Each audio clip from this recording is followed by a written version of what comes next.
Assalamu alaikum, good day everyone. I hope you all are doing well. My name is Dr. Nina Khan, I'm a clinical psychologist, psychotherapist, speech and language therapist, and I am working in international regional organization as well.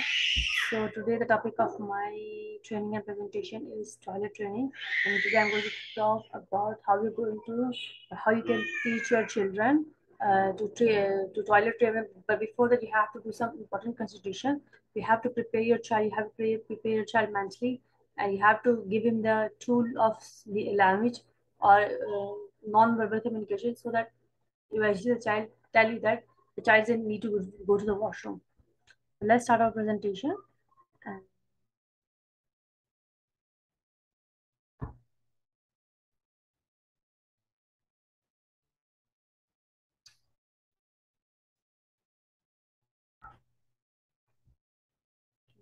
toilet training, especially children. The point is that a lot of children have poor fine motor skill. They have poor gross and fine motor skill. Their body tone is low. That is why that they are not able to go to the washroom, or they're not able to control their involuntary actions. So they get into accidents. There could be other reasons as well. But let's start how we can do that. Okay. When we are going to talk about toilet training, we have to see that either our child is ready or not. So how we can know that our child is ready or not? It means that when the child is able to sit without support, with or without support, um, you need to ask this question. My child attempt to squat without losing his or her balance. My child is walking without help. My child is able to help dress, and my child is also able to undress himself or herself also. So these are some motor questions that you know need to ask to yourself, that either your child can do that or not. The child is able to sit on the floor or not, with or without assistant. But you will get this idea that either the child muscle toe is low or not, or it's not low. Second thing is, the child is able to sit in the squat position, the child is sitting in the chair, but in the chair position, but on the floor. Next, the child can walk without your help, or the child is at least walking in a better way, in a better position, in a better balance when the child is holding the hand or something and walking, or the child is able to dress or undress themselves independently. So these are some motor signs that will show that the child is ready for toiletry. What could be the cognitive signs? The cognitive signs, ask this question from yourself. My child searches for his or her toy. It means the child know that there's a concept called in these children that in usual children, in normal in the population or developmental, you could say it's a developmental cry all over the world, that sometimes the child is not able to understand that the things that are not present do not exist. So when the child came to a certain age, then he start getting this idea that something is missing. Where is my toy? So either your child is able to search for toy or not. Next is the child. My child imitate me or others. Imitate action, sound. It could be vocal, it could be action, it could be sound, it could be physical imitation. My child play make believes, means the child is playing. For example, the child is playing with a doll, the child is playing with the toys, the child is playing with the glass and water, whatever the child is, but the child is somehow playing, and the child play makes sense to you. I'm not saying that the play of the child should always make sense. Sometimes it does not make sense for us, but it is making sense for them. But even then, you get the idea that child is playing with a doll, and the child is able to try to sleep him. The child is trying to dance with a doll or something like that. The child is able to sit down and play quietly for about 5 minutes. It means that the child have attention span, and the child can sit for longer time. Now I'm asking from the question from those mothers whose children have poor attention span and poor sitting span. How you're getting the idea, or how you're getting this that goal of asking your child to sit on this chair, or asking your child to sit on the close stool. It means that if the child don't have a sitting span, the child don't have attention span, means the child is not going to sit on the chair, on that close stool, because the child is not going to sit on the chair also. So we have to work on these aspects also. Next is, let's see the language thing. What is the level of the child? Okay, ask this question. My child understands simple request. Where is mommy? Where's your eyes? Or give me something. Or what are you doing? Where's mama? Where's baba? Something like that. My child is able to show his or need using words, signs, or gesture. This is what I'm exactly talking about. The child can use some words, mama, mum, pani, or water, something like that. Or he is also using some sign. He or she is using some sign. Sign means pointing toward that thing or stuff like that, or pointing toward the glass or giving glass to you or asking you to give. It means that the child wants you to give him water or her water, or using some gesture also. So it means that if the child is able to do verbal and non-verbal communication, then the child is ready for toiletry. My child has a name for urine and bowel movement. So it means you have to give a name to the child. Is it pee or poop or whatever name that you like to give to your child? So that these are the name, and you have to give it to children so that they understand that what they want to do and what is their need at the moment.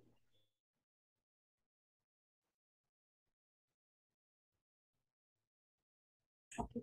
There's another thing that the child is the child is telling you that the pen is wet or soil. It means that did he pass in his pen, or did he pass in his diaper or something like that. So if the child start telling you, and it does not means that the child is going to tell you verbally. Maybe the child come to you and put your hand on the pants and something like that. It means that the child is ready for the um, uh, or language aspect. The child is ready for the toilet training aspect of next level. Okay. So let's see. Now it means that when your child go to the washroom, when your child go to the toilet,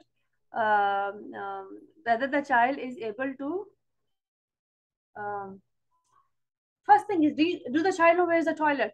First thing is that the child my child is able to stay dry for at least an hour. So it means that the child is able to means there are few children who are passing urine frequently, maybe, or maybe passing because sometimes children are drinking less water. So when you're working on the toiletry of your children, you have to give them a lot of water. My child is aware of what potty or toilet is for. It means that they know the function of the washroom. But it is the function of the washroom. What they have to do in the washroom, they have to wash themselves. They have to go for the um, uh, you know um,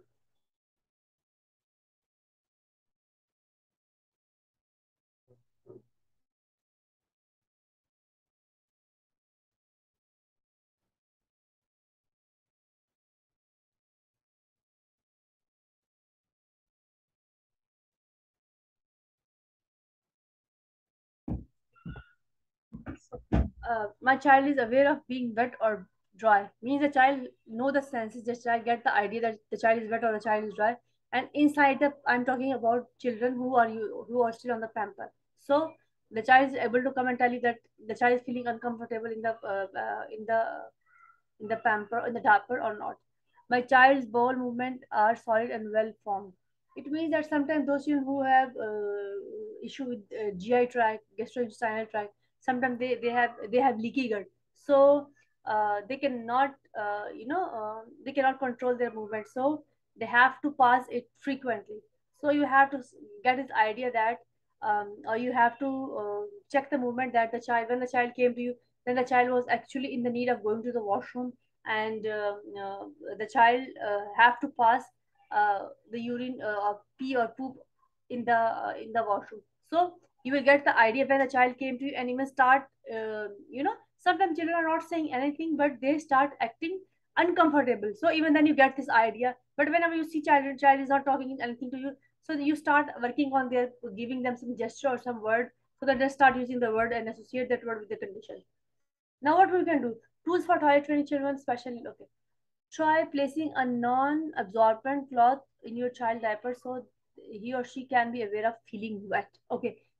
Before that, we just talk about the child is able to feel wet or not. Okay, if the child is not able to feel wet because the material of the diaper is, it has a lot of cotton, or it might have maybe polyester mix, some mixed up. It absorbs the water. So child don't get the idea that their child is wet or dry. So if you want to let your child get the idea either he is wet or dry, or she is wet or dry, just place a soft cloth in the child say in diaper, and give them the sense, and that's going to help them, the child, to get the sensation of wetness and dryness.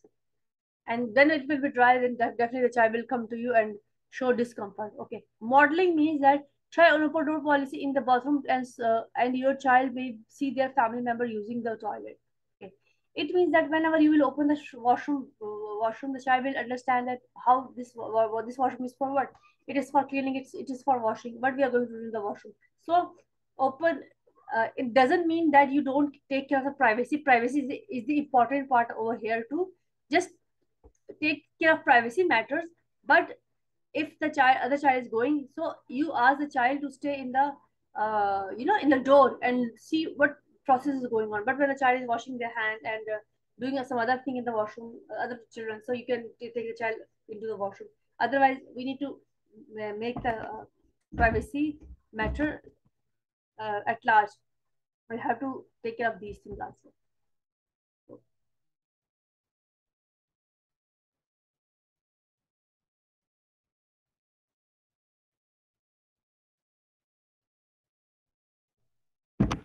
Okay, now next thing is small reward. It is important that what kind of reward you're giving to your children, and reward should be meaningful also. Okay, what reward we can give? Let's discuss about some in this. Small reward may be given to encourage a child to sit on the potty longer or after they have successfully used for toilet. For instance, one parent may put a basket on the top of the refrigerator full of inexpensive tickets, and she had wrapped them like tiny present. Each time the child used the toilet, she would give him a prize. You can help make the toilet training process fun and for both you and for the child. So it could be a fun game that your child will be curious, and this time what we are going to take. Because if you put a lot of candies or a lot of chocolate in that box, then your child is going to get some other kind of health problems, because um, they can get hyper uh, uh, uh, sweets are the thing that make children hyper. And second thing is that they can have some issue with the cavity issue in their teeth. So you have to consider these factors also. Next is color game, and that is a very interesting game. Okay, let's see what does that mean. Another idea to put a couple of drop of food color in the toilet bowl and have your child guess what color or water will change to after he or she urinated it.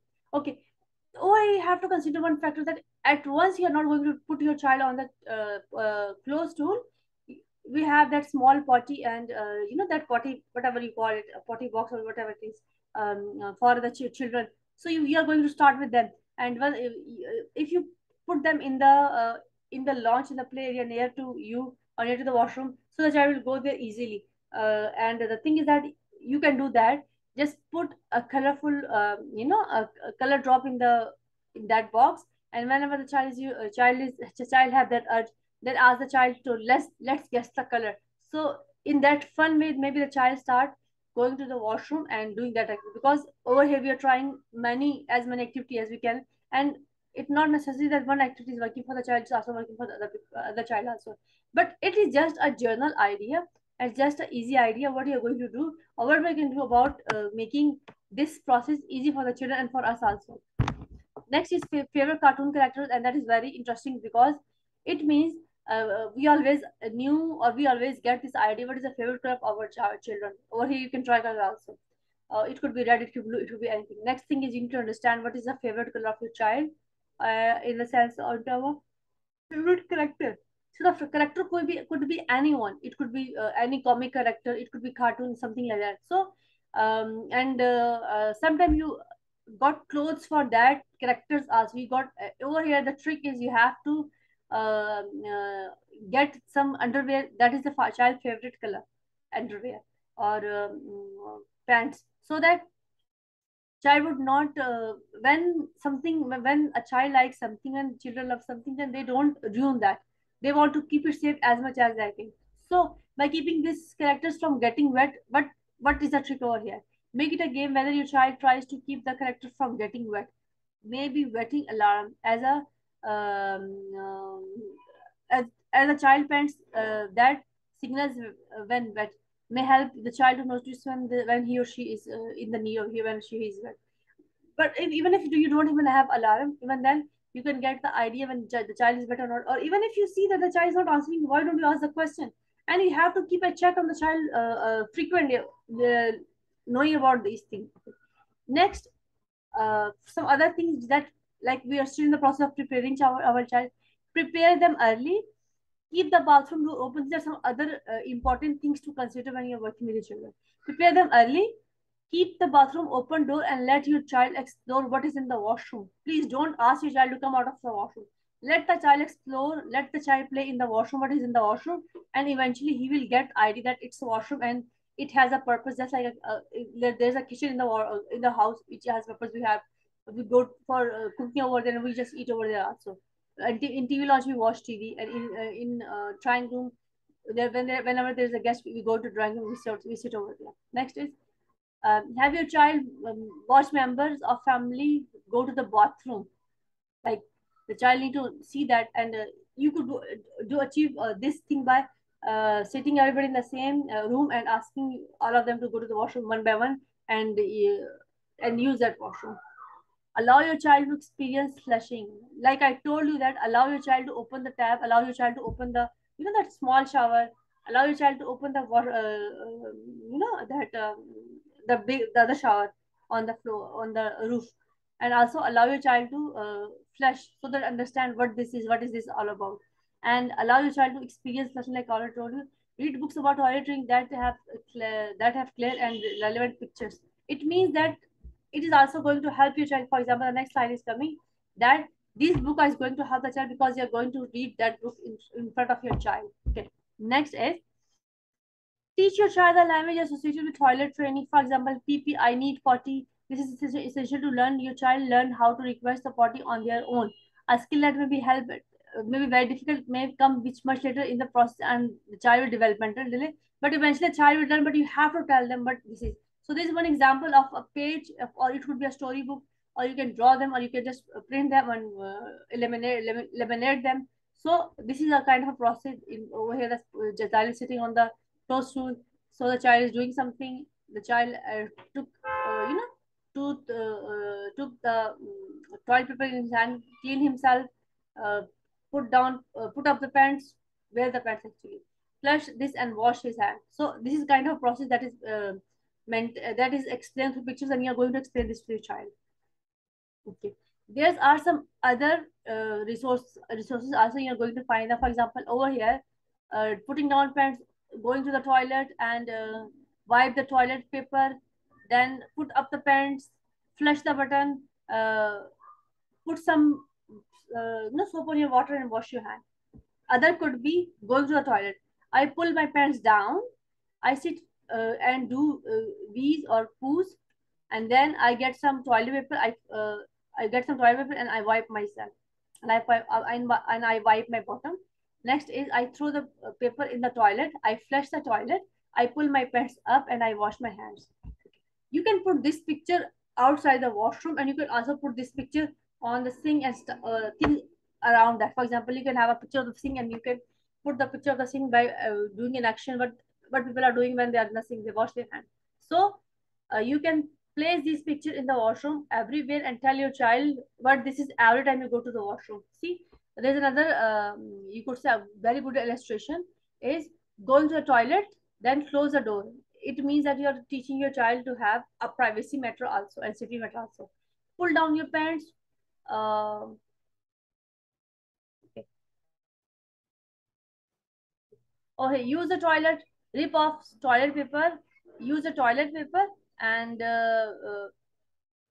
put on your clothes, wash your hands, and before that you can throw the dustbin, the tissue paper in the dustbin. Next is, there's another illustration. This is a washroom. Pants down, then the child is wearing some panty.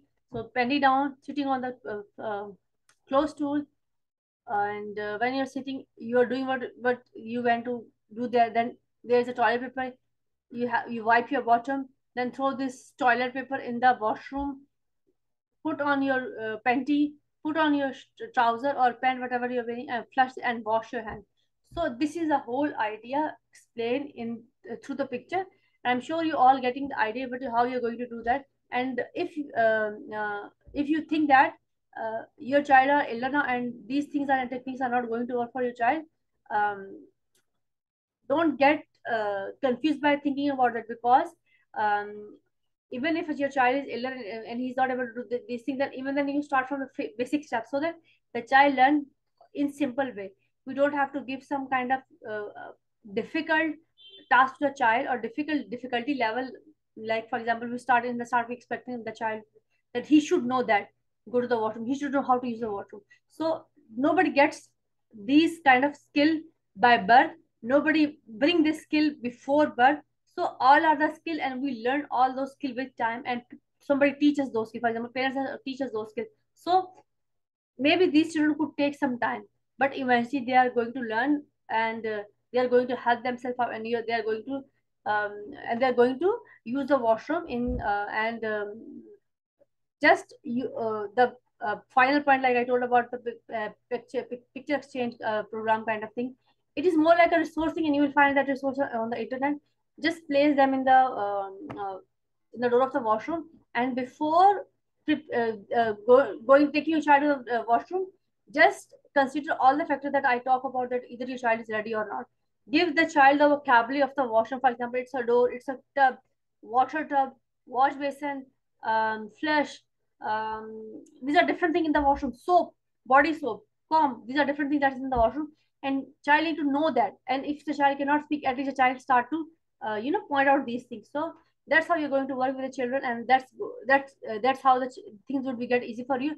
You just need to simplify the task for the children. So that's all for receiving the next session. Thank you so much for your time. See you. Please give me some comment. Give me comment and feedback in the comment section. Thank you.